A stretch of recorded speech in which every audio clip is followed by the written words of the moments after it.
a portal to another dimension, surpassing the vastness of time and space. The Grand Thaumaturgist is here. Watch your mortals. In today's video, we'll take a butcher's at ways to add adventures and details in role-playing games from the consequences of player characters' actions. But if you'd like interdimensional advice for your role-playing games, then why not subscribe and consider giving the old like button a tickle too.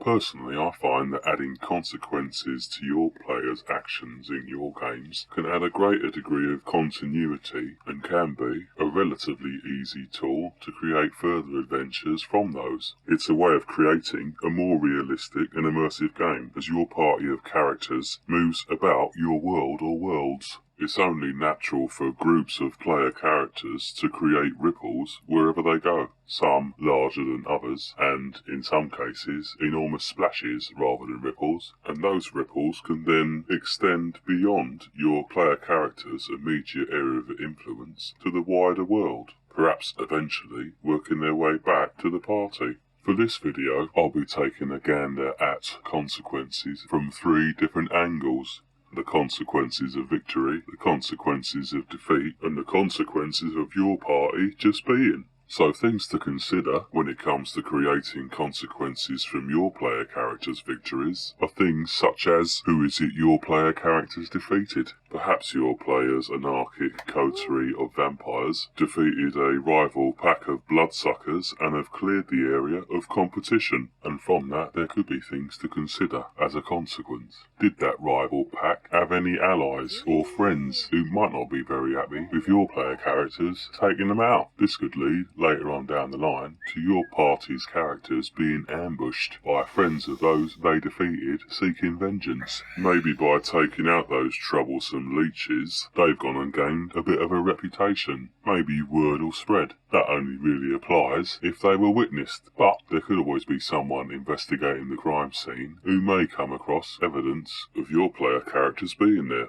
That victory alone may well gain them some renown or fame, which can be both positive or negative in some situations. And I'd encourage you to go and have a gander at my video on rewarding rewards if you'd like to know a little bit more about rewarding your players with fame. I'll chuck a link at the end. Through that victory, your player characters may have earned new friends or allies, perhaps former enemies of those your party vanquished, who are now quite keen to get to know the player characters and maybe use them in their own crusade, thus opening up further adventure through this new group. As your player character's reputation grows, they might become a target for more powerful foes, keen to test their skills against those who have proven theirs. Through their victory, your player characters may well have cleared an area. What then becomes of that area? If your characters have cleared an old hill fort or cave system of all the horrible denizens, then that leaves that area free to be claimed. Of course, your party may well claim that for themselves, in which case, would that be a lawful claim according to your world's rules, or would that maybe upset whoever's in charge of the area to have some random party of adventurers move into their neck of the woods?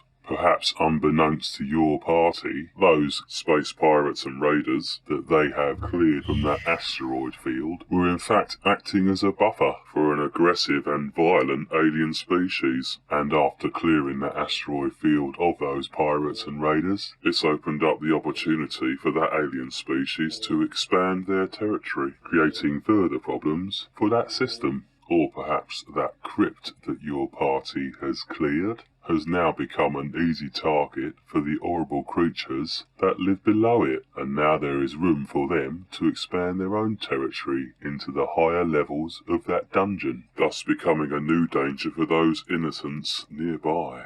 The more victories your party claims, the greater the renown they earn, and the more their fame spreads could well affect the reactions of less powerful creatures when they come face to face with your party's characters. Minor enemies that may have once plagued your player characters' paths could be less willing to go toe-to-toe with your group, and therefore may be more likely to surrender or scarper when faced with your group.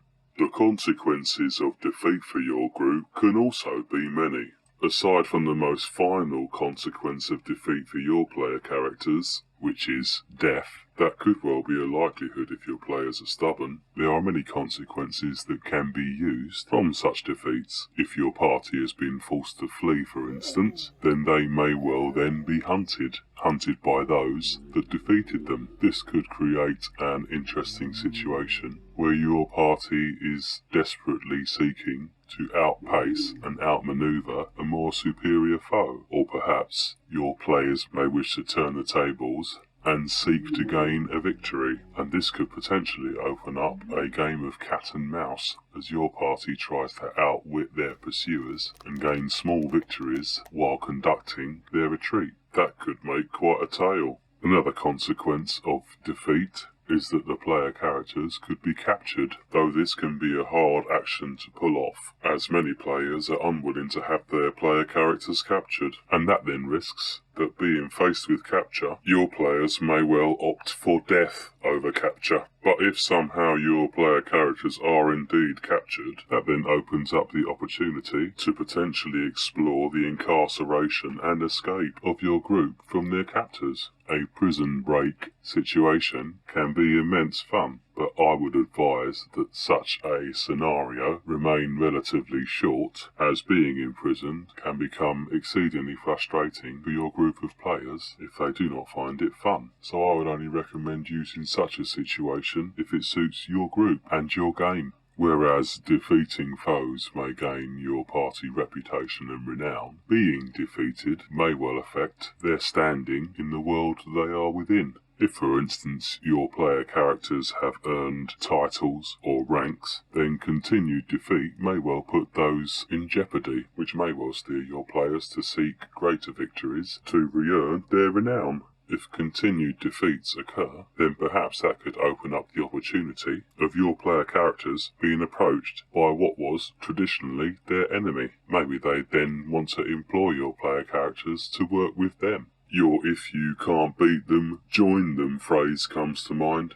The consequences of your characters just being are less about victories or defeats, and more about how they affect the world that they travel through, whether that be through interactions or otherwise. For example, simple factors like the ripple effect can create waves in situations such as your party spending huge mounds of cash in not so affluent areas. Small village traders who suddenly earn more in a day than they have in the last 20 years can certainly have an impact in the local area. Perhaps those traders pack up and leave town, looking for bigger and brighter markets. Perhaps those traders become the victims of robbery. If an area is becoming more affluent as a result of your party throwing around mounds of gold, then that may encourage a growth in thievery and banditry on the roads, as dodgy hear about all the cash being thrown left, right and centre in the area where your player characters have been. More gold means more targets. Perhaps if your player characters are rude to certain individuals, that may also cause a ripple effect. If it's rudeness towards people of rank or title, then your player characters may experience the uncomfortable ramifications of insulting nobles or dignitaries.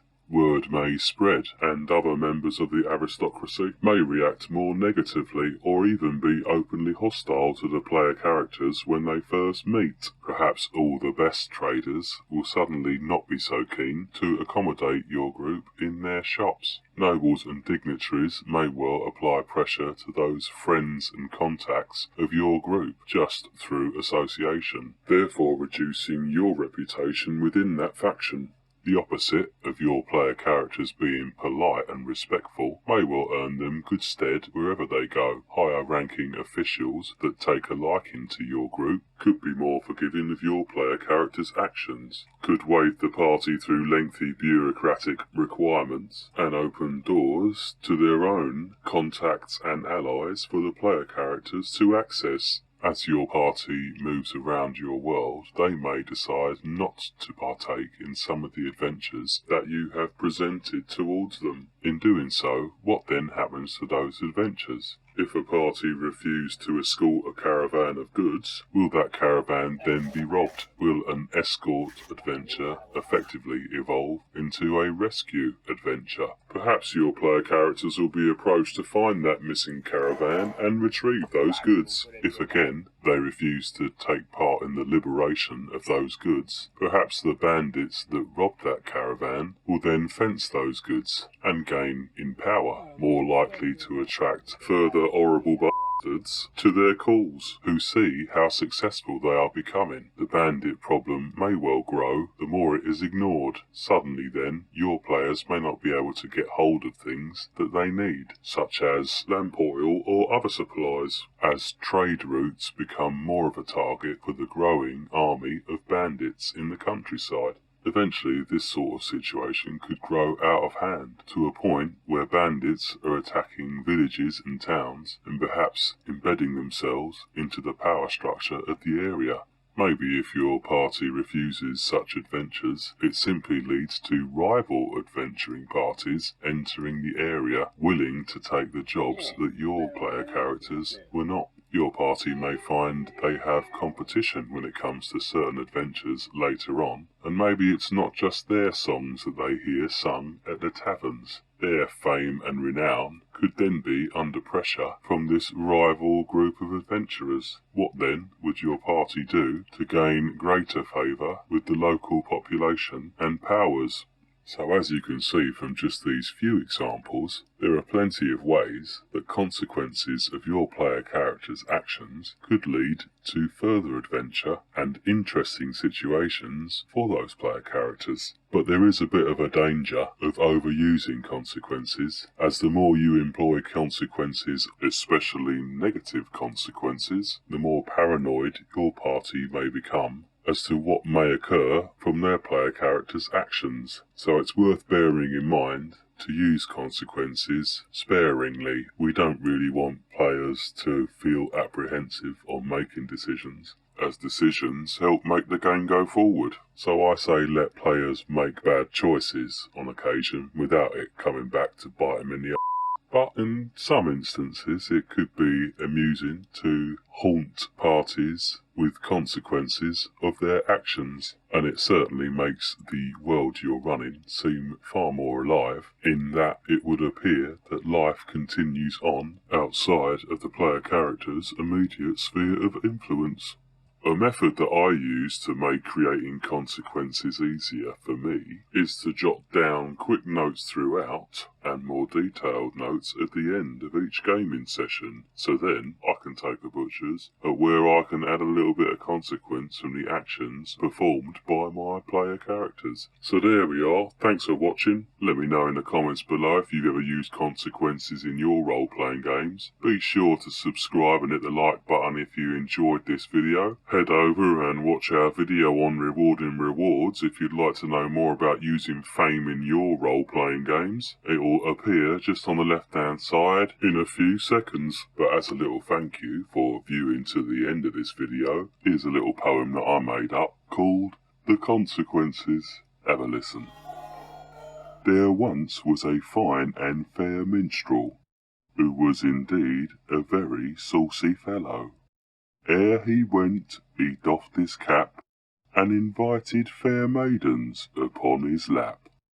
But his advances sat ill with one maiden's promised, who called out our bard as frightfully dishonest.